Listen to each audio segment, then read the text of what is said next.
Hi friends, അസ്സലാമു അലൈക്കും. എന്തൊക്കെയുണ്ട് വിശേഷം? എല്ലാവരും സുഖമായിട്ടിരിക്കുമെന്ന് വിചാരിക്കുന്നു. അപ്പോൾ ഇന്നത്തെ യാത്ര കോങ്ങാട്ടിക്കാണ് കേട്ടോ. അപ്പോൾ പാലക്കാട് കോങ്ങാട്ടിക്കാണ്. അപ്പോൾ നാത്തൂൻ്റെ വീട്ടിലേക്ക് തന്നെ കേട്ടോ. അപ്പോൾ എൻ്റെ വ്ളോഗ് കാണുന്ന ആൾക്കൊക്കെ അറിയാം, കോങ്ങാടിൻ്റെ നാത്തൂൻ്റെ വീടാണ്. അപ്പോൾ അവിടെ നിന്ന് കുട്ടിയുടെ 40 കേട്ടോ. അപ്പോൾ 40 അവൾക്ക് 40 കേട്ടോ. വലിയ പരിപാടിയായിട്ട് ഉണ്ടാക്കുന്നത്. നമുക്ക് ഇവിടെ കുട്ടീനെക്കാളിലൊരു 17-14 ആ ടൈമിലൊക്കെ അല്ലേ. അപ്പോൾ അവർക്ക് 40 കേട്ടോ. കുട്ടീനെക്കാളുള്ള പരിപാടി അവർക്ക് ഉണ്ടാവലില്ല. 40 അവരുടെ വലിയ പരിപാടിയായിട്ട് ഉണ്ടാക്കാൻ പോകുന്നത്.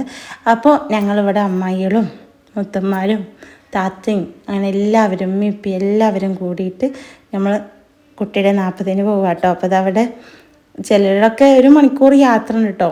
അപ്പോൾ ചിലരൊക്കെ ഉറങ്ങിയിട്ടുണ്ട് കേട്ടോ, കുട്ടികളൊക്കെ ഉറങ്ങിയിട്ടുണ്ട്. അപ്പോൾ അതാ എൻ്റെ ഫേവറേറ്റ് സ്ഥലം എത്തിയിട്ടുണ്ട് കേട്ടോ. അവിടെ ഇപ്പോൾ മരമൊക്കെ മുറിക്കുന്ന ഒരു ടൈമാണ് കേട്ടോ. അപ്പോൾ ഞങ്ങളിത് ഏകദേശം അവരെ വീട്ടിലേക്ക് എത്താനായിട്ടുണ്ട് കേട്ടോ. അപ്പോൾ അത് ഞങ്ങളവിടെ എത്തിയിട്ടുണ്ട് കേട്ടോ. അപ്പോൾ ഒരു 1-1.25 മണിക്കൂർ എടുത്തിട്ടോ. ഞങ്ങളവിടുന്ന് 11:30 വന്നത്.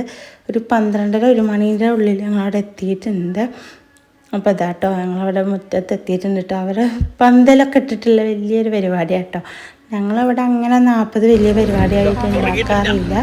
പക്ഷെ അവർക്ക് കുട്ടീനെക്കാളും അങ്ങനെ ഒന്നുമില്ല, 40 കേട്ടോ. അപ്പോൾ ഞങ്ങളത് അവിടെ എത്തിയിട്ടുണ്ട്.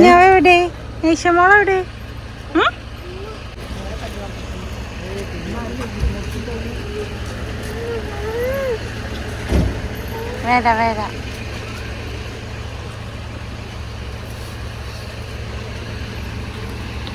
ഉമ്മാൻ്റെ ഉമ്മ വന്നിട്ടുണ്ട് കേട്ടോ. അപ്പോൾ ഉമ്മാക്ക് കുറച്ച് പ്രായമുണ്ട്. അപ്പോൾ അങ്ങനെ പെട്ടെന്ന് നടക്കാനൊന്നും കഴിയില്ല കേട്ടോ. അപ്പോൾ അവർ വണ്ടിയിൽ നിന്ന് ഇറക്കുകയാണ്.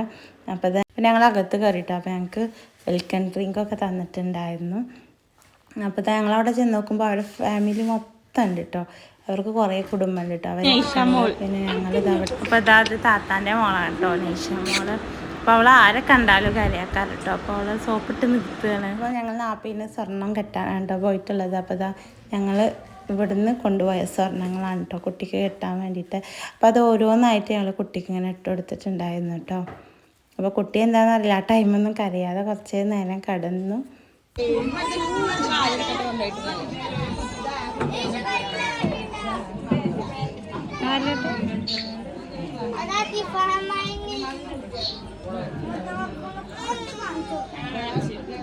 ഇപ്പോൾ ഗോൾഡ് കെട്ടലൊക്കെ കഴിഞ്ഞിട്ടോ. പിന്നെ ഞങ്ങളവിടെ കുറച്ച് നേരം സംസാരിച്ചിരുന്നു. അപ്പോൾ അതാ എവിടെ പോയാലും കാണുന്നൊരു കാഴ്ചയാണ് കേട്ടോ. അപ്പോൾ ഇത് കുട്ടികൾ കളിയൊന്നുമില്ല കേട്ടോ, ഫോണിൽ അടങ്ങിയിരിക്കുന്ന ഒരു സ്വഭാവമാണ് കേട്ടോ അപ്പോൾ കുട്ടികൾക്കുള്ളത്. അപ്പോൾ ഇപ്പോൾ എവിടെ പോയാലും ഈ ഒരു കലാരൂപമുള്ളൂ നമുക്ക് കാണാൻ കഴിയുന്നത്. അപ്പോൾ ഞാനങ്ങനെ ഫോണൊന്നും കൊടുക്കാറില്ല കേട്ടോ. അപ്പോൾ ഇങ്ങനത്തെ വിശേഷ ദിവസങ്ങളിലൊക്കെ ഫോണിന് വേണ്ടി വാശി പിടിക്കാറുണ്ട് കേട്ടോ. എന്നാലും ഞാൻ എൻ്റെ ഫോൺ കൊടുക്കാറില്ല. അപ്പോൾ ആരുടെയെങ്കിലും ഒപ്പിച്ച് കാണാറാട്ടോ പതിവ്. അപ്പോൾ അതൊക്കെ കഴിഞ്ഞ് ഞങ്ങളിതാ ഫുഡ് കഴിക്കാൻ പോയിട്ടോ. അപ്പോൾ നല്ല അടിപൊളി ബീഫ് ബിരിയാണി, പിന്നെ ചിക്കൻ ഫ്രൈ ആയിരുന്നു കേട്ടോ. പിന്നെ സലാഡും അതേപോലെ മുന്തിരി അച്ചാറും അങ്ങനത്തെ സംഭവങ്ങളൊക്കെ ഉണ്ടായിരുന്നു കേട്ടോ. പിന്നെ പായസവും.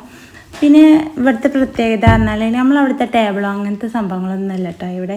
പിന്നെ സദ്യ വിളമ്പൂലേ, ആ ഒരു ടൈപ്പാണ് കേട്ടോ അവിടെ ഫുഡ് നമുക്ക് സെർവ് ചെയ്യുന്നത് അവർ. അല്ലാതെ നമ്മളിവിടുത്തെ പോലെ അങ്ങനെ ടേബിളിൽ ഇങ്ങനെ വെച്ച് അങ്ങനെയൊന്നും അല്ല കേട്ടോ. അവിടെ കല്യാണങ്ങളിലൊക്കെ ഇതേപോലെ തന്നെയാണ്. നമ്മളിവിടുത്തെ പലതും ഇവിടെ വ്യത്യാസമുണ്ട് കേട്ടോ. ഭക്ഷണം പോലും ഉണ്ട്. പക്ഷേ ബിരിയാണി അപ്പോൾ ഇങ്ങനെ ഓർഡർ ചെയ്യുന്ന ബിരിയാണിയൊക്കെ ഇതേപോലെ ഉണ്ട് കേട്ടോ. പക്ഷെ അവർ വെക്കുന്ന ബിരിയാണിയൊക്കെ ഭയങ്കര ഡിഫറെൻ്റ് ആണ് കേട്ടോ. അപ്പോൾ ഇതാ ഫുഡൊക്കെ കഴിഞ്ഞ് ഒരു അടിപൊളി പായസം കേട്ടോ, ഒരു രക്ഷയുണ്ടായില്ല, നല്ല ടേസ്റ്റ് ഉണ്ടായിരുന്നു. അപ്പോൾ അതൊക്കെ കഴിഞ്ഞിതാ ഞങ്ങളിവിടെ കൈയൊക്കെ കഴുകി വൃത്തിയാക്കിയിട്ട് പിന്നെ ഞങ്ങൾ അകത്തേക്ക് പോയിട്ടോ.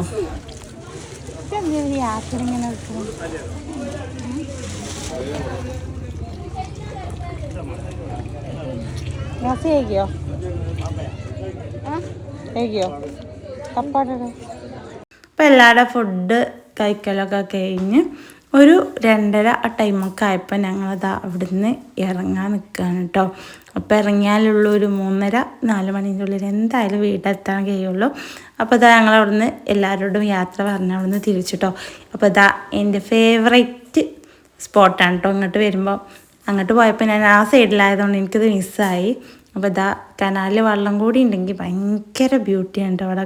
പിന്നെ ഇവിടെ വരുമ്പോൾ നമ്മൾ കുറച്ച് വീടുകളിൽ ഇങ്ങനെ കണ്ടിട്ടുണ്ട്, ഈ കരിമ്പനപ്പട്ടല്ലേ അതിൻ്റെ പട്ട ഇങ്ങനെ ഉണക്കാട്ടിട്ടുണ്ട് കേട്ടോ. അപ്പോൾ എന്തിനാണെന്ന് നമുക്കറിയില്ല കേട്ടോ. ഇവിടെ ഫുള്ളായിട്ട് കരിമ്പനപ്പട്ടയുണ്ട് കേട്ടോ. നമ്മളവിടെ നിന്നത് ഇടയ്ക്കുള്ള കാണാറ്, ഞാനൊന്നും ഇപ്പം അടുത്തുനിന്നത് കണ്ടിട്ടില്ല കേട്ടോ. അപ്പോൾ കുറച്ച് വീടുകളിൽ ഇങ്ങനെ ഉണക്കാട്ടിട്ടുണ്ട് കേട്ടോ. എന്തിനാണെന്ന് എനിക്കറിയില്ല. അപ്പോൾ ഞങ്ങളെല്ലാവരും ഇങ്ങനെ ചർച്ച ചെയ്തിട്ടോ അത് എന്തിനാണെന്നാവോ എന്നൊക്കെ പറഞ്ഞിട്ട്. അപ്പോൾ ഇങ്ങനെ അറിയുന്നവരൊന്ന് കമൻറ്റ് ചെയ്യാം കേട്ടോ. ഈ കരിമ്പനയുടെ പട്ട ഉണക്കാനിട്ടിട്ട് അതുകൊണ്ട് എന്താ ചെയ്യാമെന്ന് നമുക്കറിയില്ല കേട്ടോ.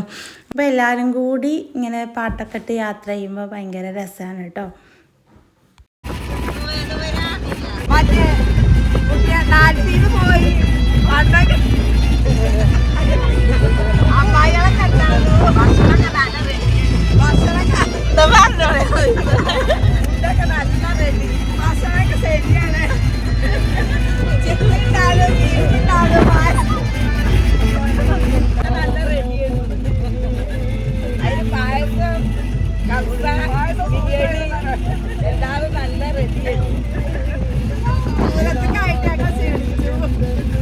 ഇപ്പോൾ സംസാരിച്ചത് എൻ്റെ അമ്മായികളാണ് കേട്ടോ. ഉപ്പാൻ്റെ പെങ്ങന്മാരാണ്. 5 അമ്മായികളാണ് കേട്ടോ. അവർ 2 ആൺകുട്ടികളാണ് കേട്ടോ. അപ്പോൾ 4 അമ്മായികളും വന്നിട്ടുണ്ടായിരുന്നു, ഒരമ്മായി വന്നിട്ടില്ല. പിന്നെ ഒരു കുഞ്ഞാപ്പിയും പിന്നെ എൻ്റെ വാപ്പയാണ് കേട്ടോ ഉള്ളത്. അപ്പോൾ ഇവരൊക്കെ ഒരുമിച്ച് അങ്ങനെ കൂടാറില്ല കേട്ടോ. അപ്പോൾ ഇടയ്ക്കാണ് ഇങ്ങനെ ഓരോ പരിപാടി ഉണ്ടാവുമ്പോഴാണ് ഞങ്ങൾ അധികം കൂടാറ്. അപ്പോൾ ഞങ്ങൾ വീടെത്തിട്ടോ. ഒരു 3:30 ടൈം ആയപ്പോൾ വീടെത്തി. അപ്പോൾ ഇത്രയുള്ള വീഡിയോ ഇഷ്ടപ്പെട്ടാൽ ലൈക്ക് ചെയ്യുക, ഷെയർ ചെയ്യുക, കമൻറ്റ് ചെയ്യുക, സബ്സ്ക്രൈബ് ചെയ്യുക. അപ്പോൾ താങ്ക് യു ഫോർ വാച്ചിങ്.